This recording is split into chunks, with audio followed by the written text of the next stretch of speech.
사랑과 은혜가 풍성하신 아버지 하나님, 하루의 첫 시간을 구별하여 주님 앞에 나아갑니다. 이 시간 하늘의 신령한 복과 평강으로 저희를 채워주시고, 오늘도 선물로 주신 귀한 날 주님을 기쁘시게 할 것이 무엇인지 깊이 생각하며 기도하는 아침이 되게 하여 주옵소서. 저희를 말씀의 자리로 인도하여 주셨사오니 저희의 눈을 열어 주의 법의 기이함을 보게 하여 주시고, 각 사람을 성령의 능력으로 충만하게 하여 주옵소서. 우리에게 주신 귀한 사명을 기억하기 원합니다. 잃어버린 영혼을 찾아 구원하는 일에 이 한날도 충성하는 저희 모두가 되게 하여 주옵소서. 예수님의 이름으로 기도드리옵나이다. 아멘. 하나님 말씀 신약 마태복음 18장 11절부터 20절까지 말씀입니다. 마태복음 18장 11절부터 20절까지 말씀.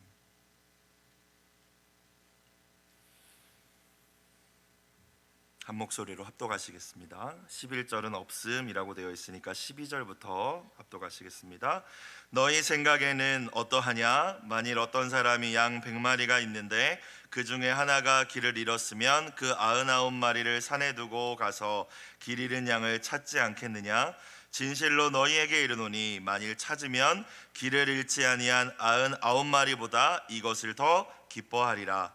이와 같이 작은 자 중에 하나라도 잃는 것은 하늘에 계신 너희 아버지의 뜻이 아니니라. 너의 형제가 죄를 범하거든 가서 너와 그 사람과만 상대하여 권고하라. 만일 들으면 네가 내 형제를 얻은 것이요, 만일 듣지 않거든 한두 사람을 데리고 가서 두세 증인의 입으로 말마다 확증하게 하라. 만일 그들의 말도 듣지 않거든 교회의 말하고, 교회의 말도 듣지 않거든 이방인과 세리와 같이 여기라. 진실로 너희에게 이르노니 무엇이든지 너희가 땅에서 매면 하늘에서도 매일 것이요, 무엇이든지 땅에서 풀면 하늘에서도 풀리리라. 진실로 다시 너희에게 이르노니 너희 중에 두 사람이 땅에서 합심하여 무엇이든지 구하면 하늘에 계신 내 아버지께서 그들을 위하여 이루게 하시리라. 두세 사람이 내 이름으로 모인 곳에는 나도 그들 중에 있느니라. 아멘. 이 새벽 말씀을 통하여서 우리 주님 만나시기를 주의 이름으로 축원합니다. 어제부터 마태복음 18장 말씀을 우리가 나누고 있는데요, 이 마태복음 18장은 하나님 나라의 새로운 질서에 대한 이야기입니다. 특별히 신앙 공동체 안에서 인간관계에 대한 이야기를 주님께서 말씀해 주고 계십니다. 그래서 어제 말씀인 1절부터 10절까지 내용을 우리가 다시 좀 되짚어 보면은, 어제 어떻게 말씀이 시작됐죠? 제자들이 예수님께 나와서 천국에서는, 하나님의 나라에서는 누가 큰 자인지 묻는 장면으로 어제 말씀이 시작된 것을 우리는 기억합니다. 제자들이 그 질문을 한 의도가 무엇이겠습니까? 큰 사람 되고 싶다라는 거잖아요, 그렇죠? 그러니까 모든 걸 버리고 예수님을 따랐지만, 그것이 제자들이었지만 그들의 마음 속에는 여전히 세상 질서로 그들이 이렇게 잡혀 있었다라는 거죠. 세상 질서 안에 있었다라는 겁니다. 더 높아지려 하는 거, 인정받고 싶은 거, 다른 이들을 더 많이 지배하기 원했다라는 거예요. 그러니까 예수님 따라다녔으니까 이제 그런 자리 하나쯤 바라면서 그런 질문을 예수님께 드렸었던 것 같습니다. 그들이 예수님을 쫓았지만 하나님 나라 질서에 대해서 무지했던 거예요. 그런 제자들에게 예수님께서는 어린아이 하나를 세우시면서 이 어린아이처럼 자기를 낮추는 자, 즉 낮춘다는 것은 이제 겸손을 의미하는데, 그것은 겸손한 말과 행동을 의미한다기보다는요, 스스로 아무것도 할 수 없어서 3살 4살 어린아이들은 정말 부모님이 해주시지 않으면 아무것도 할 수 없지 않습니까? 그렇게 내 자신이 아무것도 아님을 알고 무력함을 알고 하나님을 의지하는 겸손이 있는 사람을 의미합니다. 그래야 천국도 들어갈 수 있고, 그렇게 천국에 들어간 자는 천국에서 큰 자다, 예수님 말씀하셨어요. 그러니까 전혀 다른 새로운 질서가 하나님 나라에는 있다라는 말씀입니다. 모두가 하나님 앞에서 나는 아무것도 아닙니다 라는 겸손이 있기 때문에, 하나님 나라의 백성들은 다 그런 자세가 있기 때문에 그 겸손을 가지고 또 서로를 높이며 낮은 자세로 섬기기 때문에 궁극적으로 보면은 모두가 큰 자가 되는 거죠, 그렇죠? 모두가 높아지는 나라가 하나님 나라입니다. 모두가 스스로 낮은 곳에 처하기를 원하지만 결국에 모두가 존귀함을 받는 나라가 하나님의 나라임을 주님은 말씀하신 거예요. 그래서 어린아이 한 사람을 예수님 대하듯이 대하는 나라가 하나님의 나라다. 내 이름으로 어린아이 하나를 영접하면 나를 영접한 것이다. 주님 그렇게 말씀하시지 않으셨습니까? 우리는 생각해 봐야 됩니다. 정말 우리의 신앙 공동체가, 교회가, 또 우리의 목장이, 또 여러분이 소속되어 있는 공동체가 이 하나님 나라의 모습을 닮고 있는가. 정말로 모두가 낮아지려 하고 그 가운데 모두를 존귀 여기는 모습이 있는가. 어린아이와 같은 자신의 무력함을 고백하며 하나님만을 의지하는 모습들이 있는지 다시 한번 돌아보는 이 아침이 되기를 주의 이름으로 축원합니다. 우리가 교회 안에서 이 하나님 나라의 질서를 따르지 않고 하나님 나라 백성임에도 불구하고 세상 나라 질서를 계속해서 따를 때, 즉 가진 자, 배운 자, 무언가 세상적으로 인정받고 높임받는 자들이 교회 안에서도 그렇게 될 때, 그러니까 반대로 그렇지 못한 분들이 무시당하고 차별받는 이 세상의 질서가 교회 공동체 안에도 들어올 때 반드시 일어나게 되는 일이 있는데요, 그것은 누군가 실족하게 된다는 것입니다. 특별히 이제 믿음이 연약하거나 처음 교회 공동체 안에 들어온 분들은 더더욱 그렇겠죠. 모두가 낮아져서 다른 이들을 나보다 존귀히 여긴다면 여러분, 누군가를 실족시키는 일은 일어나지 않을 거예요. 그렇죠? 나를 낮추고 그 상대방을 높이는데 그 사람이 어떻게 실족하겠습니까? 그러나 언제나 우리가 세상적인 기준을 버리지 못하고 그 질서 안에서 내가 가진 것 자랑하고 교만하고 다른 이들을 함부로 대한다면, 내가 생각할 때에 내가 저 사람보다는 좀 낫지 하면서 나의 생각에 작은 자들을 업신여기고 차별하고 무시한다면 실족하는 일이 벌어질 수밖에 없는 것입니다. 우리는 어제 말씀을 깊이 생각해 봐야 됩니다. 예수님께서는 이 작은 자를, 공동체 안에 작은 자를 실족하게 하는 죄에 대해서 결코 가볍게 여기지 않으신다라는 것을 우리가 어제 말씀을 통하여서 기억할 수 있죠. 이 아침 저와 여러분, 혹시라도 부주의했던 나의 말로 인하여서, 가장 말이 많은 사람은 어쩌면 목사인 저일 수 있는데, 교회 안에서 부주의했던 나의 말로 인하여, 또는 누군가를 향하여서 그 사람이 없는데 비방과 판단으로 인하여서 나도 모르는 사이에 무시하고 또 누군가를 차별함으로써 혹시라도 누군가를 믿음의 자리에서 떠나게 만든 적은 없는지, 실족하게 한 적은 없는지, 또 그런 상황 속에서 내 잘못은 합리화하며 그들에게 책임을 떠넘긴 적은 없는지 주님 앞에 겸손히 돌아보고 회개하는 이 시간이 되기를 주의 이름으로 축원합니다. 우리가 마땅히 져야 할 연자맷돌을 주님께서 골고다의 십자가로 지셨음을 기억하면서 그 죄의 무게가 결코 가볍지 않음을 깨달아야 할 거예요. 자, 그렇다면 어제 그렇게 말씀을 주님께서 해주셨는데 이제 오늘 말씀이 이어집니다. 여러 가지 이유로 인하여, 그것이 나로 인해서든 아니면 다른 이유에서든 그 실족한 영혼들, 공동체 안에, 그러니까 그 믿음의 자리를 떠나게 되고 교회 공동체를 떠난 영혼에 대해서 어떻게 해야 되는지를 주님이 오늘 말씀하고 계시는 거예요. 세상 나라의 질서, 효율과 합리성을 따진다면요, 오늘 이른 양 비유도 나오지만 99마리를 지키고 잘 있는 게 중요합니다. 왜냐하면 한 마리를 찾으러 가서 에너지와 시간과 물질을 내가 사용한다고 해서 이게 보장이 없는 거잖아요. 그렇죠? 그러니까 세상 논리와 질서를 따르면 내버려둬야 됩니다. 그런데 오늘 주님께서는 결코 그렇게 말씀하고 계시지 않음을 우리가 볼 수 있죠. 하나님 나라의 질서가 다르다는 사실을 다시 한번 우리에게 가르쳐주고 계십니다. 11절을 보면은 없음이라고 되어 있지만 사실 이게 성경이 한 번에 쓰여진 것이 아니라요, 고대 여러 가지 사본을 종합하여서 이제 이렇게 만들어진 것이기 때문에 어떤 사본에는 없음이지만 또 다른 사본에는 기록된 말씀이 있다고 하는데, 이렇게 되어 있다고 해요. 11절에 인자가 온 것은 잃어버린 자를 찾아 구원하러 온 것이다.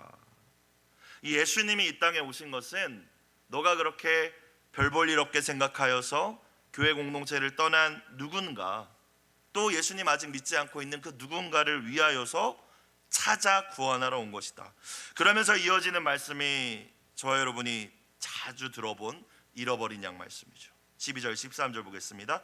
너희 생각에는 어떠하냐? 만일 어떤 사람이 양 100마리가 있는데 그 중에 하나가 길을 잃었으면 그 99마리를 산에 두고 가서 길 잃은 양을 찾지 않겠느냐? 진실로 너희에게 이르노니 만일 찾으면 찾지 못하는 경우도 있다라는 거죠.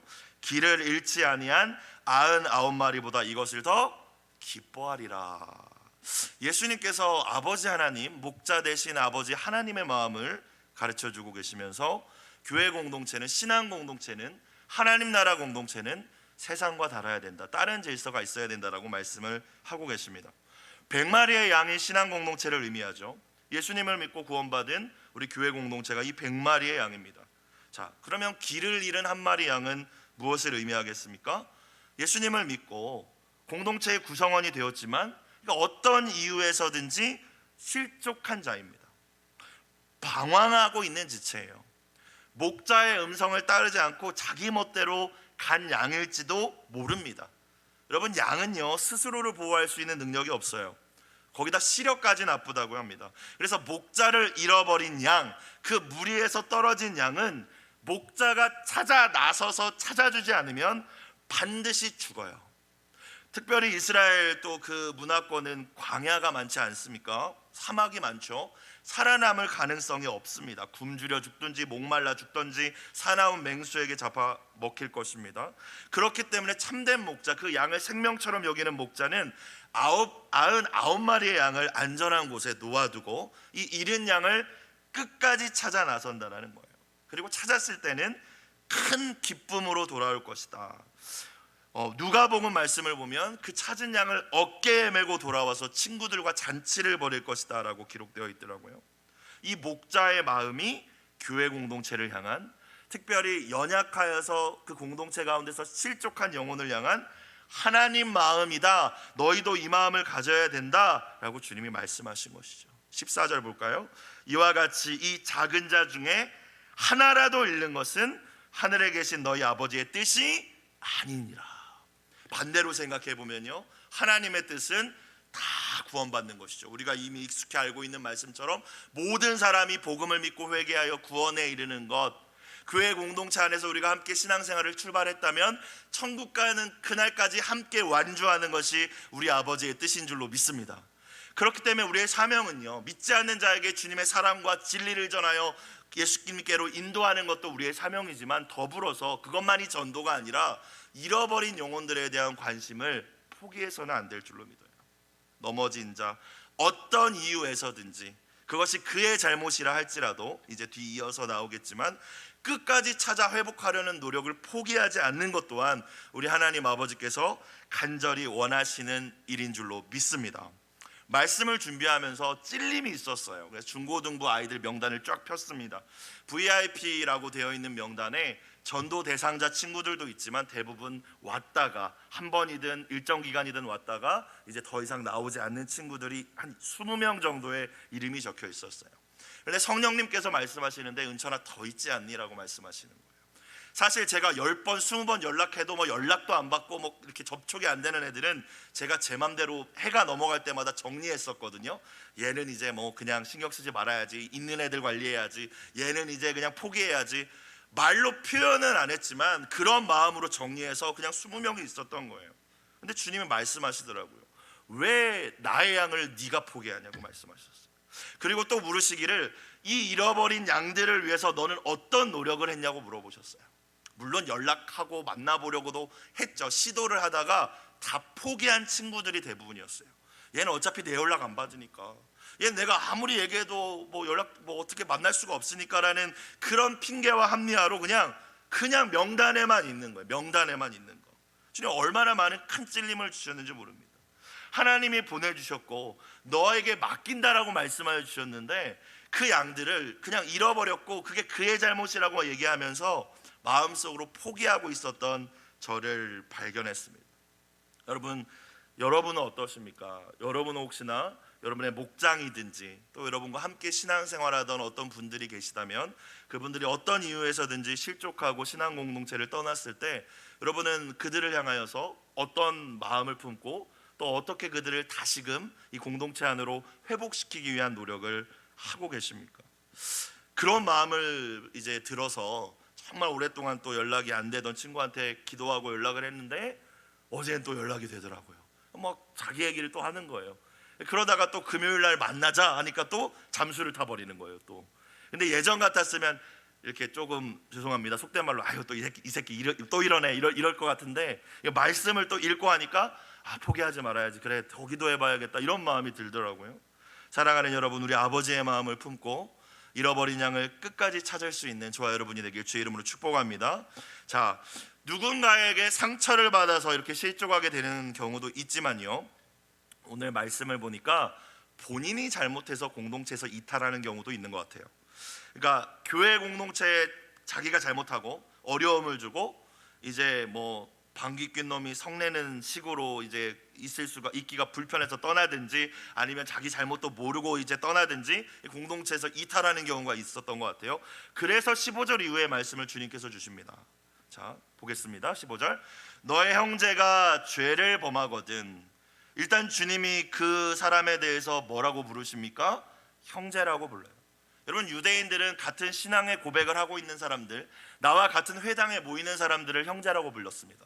피를 나눈 형제가 아닐지라도 신앙을 나눈 형제가 더 끈끈하다고 생각했거든요. 우리는 그리스도의 보혈로, 그 보혈의 피로 새로운 혈연, 새로운 가족이 된 사람들이기 때문에 형제죠. 형제 의식이 우리 가운데 있다면 우리가 정말 포기할 수 있을지, 내 가족이라면 그렇게 쉽게 놓아버릴 수 있을지를 우리는 생각해 봐야 돼요. 너의 형제가 죄를 범하거든, 여기 생략된 표현이 있는데 특별히 너에게 죄를 범하거든입니다. 그러니까 직접 나한테만 잘못을 했든, 무언가 공동체에 잘못을 해서 내 마음을 상하게 했든, 어쨌든 어떤 형제가, 함께 신앙 공동체 안에 있는 누군가가 잘못을 한 거예요. 그렇죠? 그럴 때 어떻게 하라고 말씀하세요? 너와 그 사람만 상대하여 권고하라. 만일 들으면 네가 네 형제를 얻은 것이요. 어떤 죄인지 구체적으로 묘사되어 있지는 않지만 관계에 있어서 일어날 만한 수많은 죄들을 다 포함할 것 같아요. 말로도 상처 주고 행동으로 상처 주고, 아까 앞서 말씀하신 이 문맥을 생각해 보면 실족을 내가 당한 거예요. 오히려 내가 실족하게 된 거죠. 저 사람의 말로 인하여서, 행동으로 인하여서, 또 예의 없이 질서 없이 행동함으로 인하여서. 근데 문제는 그 가해자는 잘못이 잘못인 줄 모르는, 깨닫지도 못하는 그런 상황. 그럴 때 어떻게 하겠느냐? 여러분, 세상 질서는 어떻습니까? 나한테 유익 없으면 소위 속된 말로 쌩깝니다. 무시해버려요. 아니 뭐 저 사람 내가 굳이 내가 피곤하게 신경 쓸 필요 있나? 나랑 마음 맞는 사람들하고 친하게 지내면 되지. 주님은 근데 그러시지 않아요. 어떻게 하라고 말씀하십니까? 가서 너와 그 사람만 상대하여 권고하라. 가서라는 말씀이 굉장히 마음에 걸리고 불편했어요. 여러분, 내가 피해자인데 왜 내가 가야 돼요?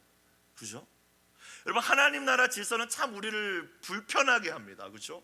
우리의 인간적인 이기심과 자아와 본성으로는 이것을 순종하는 게 정말 너무나도 어렵습니다. 아니, 지가 와서 나한테 잘못했다고 해야 되는 것을 주님께서 뭐라고 하세요? 네가 가서 가라는 겁니다. 여러분, 주님이 이렇게 말씀하실 수 있는 이유가 있어요. 예수님께서 하나님과 원수된, 하나님 앞에 수없이 범죄한 우리를 위하여서, 우리가 먼저 주님을 찾고 잘못했다고 깨닫지도 못하고 있는 우리를 향하여서 먼저 오신 줄로 믿습니다. 그래서 주님이 나를 향하여 어떻게 하늘 보좌를 버리고 오시고 가장 낮은 곳에서, 가장 낮은 비천한 곳에서 죽으셨는지 우리가 그 복음을 진짜 알고 깨닫고 믿는다면 이 가서가 가능하지만, 그렇지 않다면 참 어려운 일이죠. 그렇죠? 잘못해서 상처도 내가 받았는데 내가 가서 화해를 요청하는 거잖아요. 그 사람과만 상대하여 권고하라는 말은 그 사람이 혹여나 자기 잘못을 깨닫지도 못할 수도 있기 때문에 잘 지혜롭게 설명해 주라라는 거예요. 내가 이런 일로 인해서 사실 집사님 마음이 상했어. 근데 집사님도 모르고 그런 것 같은데 난 솔직히 마음이 상했거든. 우리 근데 잘 화해하고 잘 지내면 좋겠어. 뭐 이런 식으로 얘기를 하라는 겁니다. 자, 여러분, 근데 사람의 마음은요, 누군가한테 상처를 받으면 다 누구나 억울합니다. 그러니까 억울한 마음이 들면 인간의 본성은 내 편을 만들고 싶어요. 그래서 하는 일이 뭐예요? 주님은 이렇게 말씀하시지만 그 당사자와 얘기하지 않습니다. 그렇죠? 참 어려운 일이잖아요. 나한테 상처를 준 당사자한테 가가지고 그걸 또 구차히 또 설명하는 게 또 성향상 맞지 않는 분들도 있을 수 있어요. 그런데 주님은 그렇게 우리에게 말씀을 하시죠. 그래서 우리가 선택하는 것은 뭐예요? 주변에 나를 변호하고 나는 잘못이 없고 내가 받은 상처를 이제 내 감정을 섞어서 이야기하면서 나를 동의해 줄 사람들을 만듭니다. 그러면서 내가 마음의 만족을 얻어요. 여러분, 이건 여러분을 책망하는 게 아니라 저도 그렇더라고요. 저도 제가 받은 상처를 당사자에게 가서 이것은 잘못된 거고 우리가 이러지 않았으면 좋겠다 이렇게 풀어본 적이 없는 것 같아요.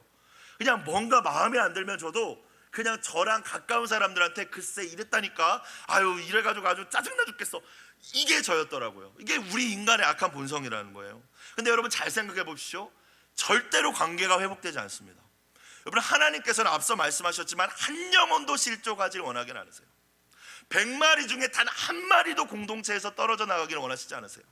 100마리 중에 단 한 마리도 소위 말해 아웃사이더가 되기를 원하시지 않고 사랑의 교제에서 떨어져 나가기를 원하시지 않는 것이 주님의 마음인데, 우리는 우리의 본성으로 인해서 그런 일들을 하고 있다는 거예요.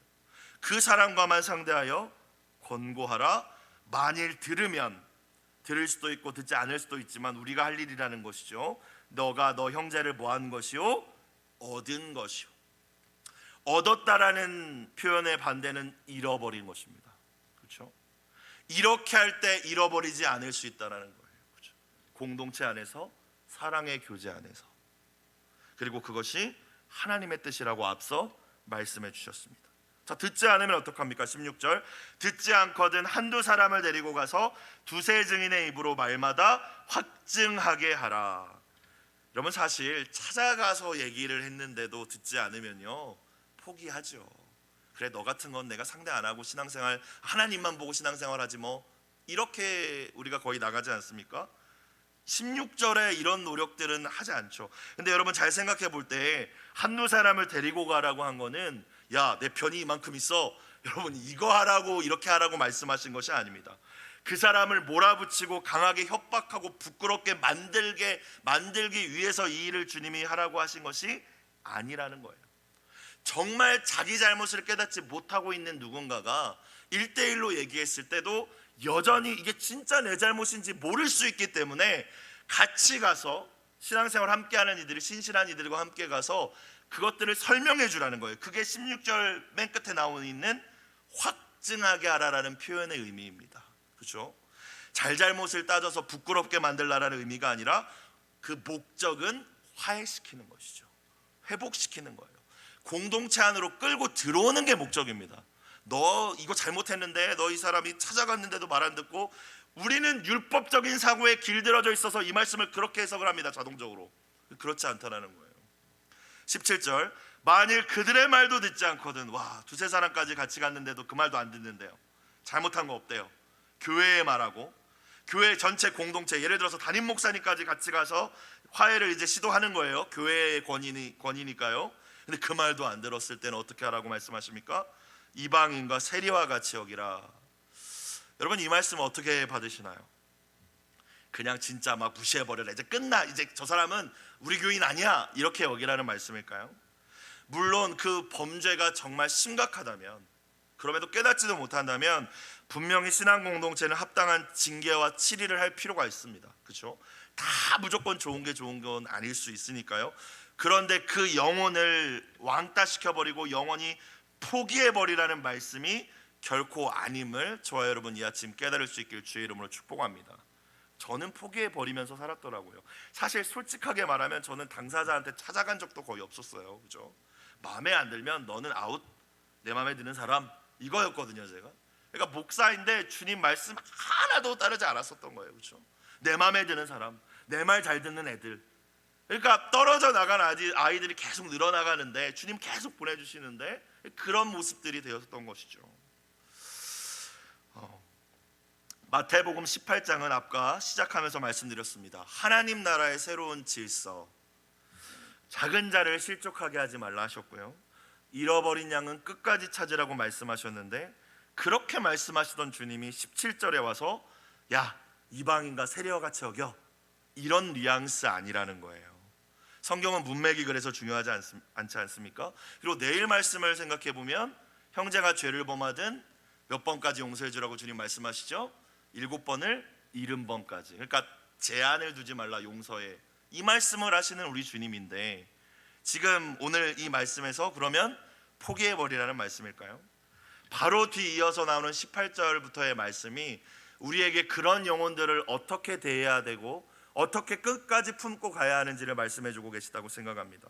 무엇입니까? 기도죠. 합심 기도입니다. 그래서 오늘 매일 성경 말씀의 제목이 뭐예요? 잃은 양을 위한 기도입니다. 18절 이후의 말씀을 보니까 18절 진실로 너희에게 이르노니 무엇이든지 너희가 땅에서 매면 하늘에서도 매일 것이요 무엇이든지 땅에서 풀면 하늘에서도 풀리리라. 앞서 16장에게 시몬 베드로의 신앙 고백 이후에 그에게 주셨던 천국 열쇠에 대한 표현이죠. 땅에서 무언가를 우리가 기도하고 하나님을 향하여 간구하면 하늘에서 하나님이 그 일을 해주실 것이라는 약속입니다. 그리고 못 알아들을까 봐 19절에서 다시 한번 이거를 풀어서 해석해 주시는데 예수님이 19절 진실로 다시 이르노니, 그러니까 무슨 말인지 못 알아들으니까 설명해 주시는 거예요. 너희 중에 두 사람이 땅에서 합심하여 무엇이든지 구하면, 합심은 심포니, 그러니까 합심하여, 그러니까 마음을 같이하여 한 마음을 품고 구하면 하늘에 계신 내 아버지께서 그들을 위하여 이루게 하시리라. 두세 사람이 내 이름으로 모인 곳에 나도 그들 중에 있느니라. 자, 오늘 이렇게 말씀이 마무리되는데 이 말씀을 잘 해석하셔야 됩니다. 뭐든지 힘든 문제 있으면 합심해서 기도하라는 얘기인가? 물론 그것도 틀린 말은 아닙니다. 그렇죠? 우리가 많이 경험하잖아요. 어려운 일, 특별히 또 병든 자들을 위해서 우리가 저도 경험한 적이 많고요. 합심하여 기도할 때 하나님의 더 빠른 응답과 또 하나님의 역사하심을 우리가 경험합니다. 그런데 오늘 본문의 맥락상 예수님은 그런 의도로 이 말씀을 하신 것이 아니라는 거예요. 여러분, 예수님의 이름으로 2명 이상이 모인 곳이 무엇입니까? 교회죠. 그런데 그 교회가, 교회 공동체가 또 여러분 목장일 수도 있고요. 그 교회 공동체 예수님이 함께 계시는데 합심하여 기도할 때 같은 마음으로 같은 소망을 품고 간절히 기도할 때 반드시 응답해 주시겠다는 약속입니다. 자, 그런데 맥락을 생각해 보면 뭘 기도하라는 말씀일까요? 바로 앞에까지 예수님 뭘 말씀하셨죠? 잃어버린 영혼, 특별히 본인이 삐지거나 본인이 잘못하거나 튕겨져 나간 경우에서도 찾아가라, 사람들 데리고 신방해라, 교회 권위까지 사용해라. 다 인간적으로 할 수 있는 방법을 다 해본 거예요. 그런데도 이 사람이 자기가 회복되지도 않고 돌아올 생각도 하지 않고 이런 영혼들 어떻게 합니까? 명단 빼버리고 그냥 이제 더 이상 기도도 하지 않는 것이 저의 모습이었는데 주님이 뭐라고 말씀하시는 거예요? 끝나지 않았다고 말씀하시는 거예요. 너희 교회 공동체가 할 일 다 한 거 아니라는 거예요. 찾아가서 만나고 인간적인 노력 다 했지. 근데도 안 되지. 근데도 강팍하지. 그럼 가장 강력한 무기가 남아있다. 합심하여 기도하라 말씀하여 주시는 줄로 믿습니다.